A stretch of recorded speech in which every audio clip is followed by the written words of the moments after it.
সবাইকে সাবিতের জন্য সবাইকে স্বাগতম।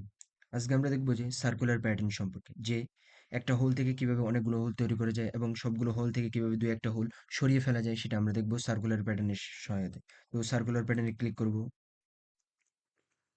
প্রথমে আমরা ডিরেকশন ওয়ানে দেখব যে এই ডিরেকশন, এই হোলের সাপেক্ষে এই হোলগুলো কিভাবে একাধিক তৈরি করা যায় সেটা দেখব। প্রথমে ডিরেকশন ওয়ানে দিয়ে এই সার্কেলে ক্লিক করব। তারপর আমরা ফিচার্স অ্যান্ড ফেজে যাব। এই হোলের সাপেক্ষে আমরা তৈরি করব, যে কতগুলো তৈরি করব, 8টা তৈরি করছি 360 ডিগ্রিতে। ইকুয়াল স্পেসিং নিলে সেটা ইকুয়াল স্পেসিং হয়ে যাবে। তো ইকুয়াল স্পেসিং নিয়ে করব। তো এটা 360 ডিগ্রিতে হয়ে গেছে, দেখতে পারতেছি। তো এখান থেকে আমরা ওকে অপশনে ক্লিক করে নিব। দেখতে পারতেছি যে এখান থেকে একটা হোল থেকে কতগুলো হোল তৈরি হলো, এটা হচ্ছে সার্কুলার প্যাটার্নের সহায়তা। এখন আমরা আউটসাইড যে হোলটা তৈরি করেছি সেটার সাহায্যে কিভাবে একাধিক আমরা হোল তৈরি করতে পারি সেটা দেখব। তো আবার আমরা সার্কুলার প্যাটার্নে ক্লিক করব। এখানে আমরা এটার সাপেক্ষে নিব আমরা এস বাইরের ফিচার্সটার সাপেক্ষে। তো এখানে ক্লিক করলাম। এখানে ফিচার্স অ্যান্ড ফেস অপশনে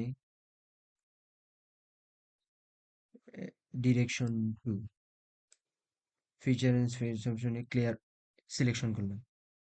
ক্লিয়ার করে এইটার সাপেক্ষে আমরা তৈরি করব, হোল তৈরি করব। তো এখানে অলরেডি দেখতে পাচ্ছ, আবার আমরা তোমাদের দেখাই দিই যে এখানে ক্লিয়ার সিলেকশন করলাম।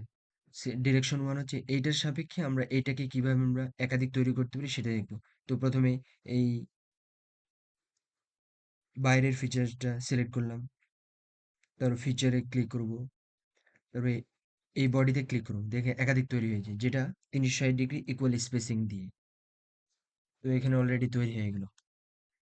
একটি হোল থেকে কিভাবে একাধিক হোল তৈরি করা যায় সেটাই দেখতে পারলাম। আবার আমরা এডিট অপশনে গিয়ে কিছু হোলকে আমরা কেটে দিতে পারি, সেটা হচ্ছে ইনস্ট্যান্স টু ভ্যারি দিয়ে।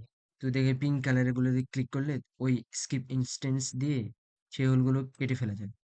স্কিপ ইনস্ট্যান্স দিয়ে, স্কিপ ইনস্ট্যান্ট দিয়ে আমরা কিছু হোলকে কেটে দিলাম। তো ওকে অপশনে ক্লিক করলাম, তো হয়ে গেল। তো আজকে এই পর্যন্তই। Thank you everyone.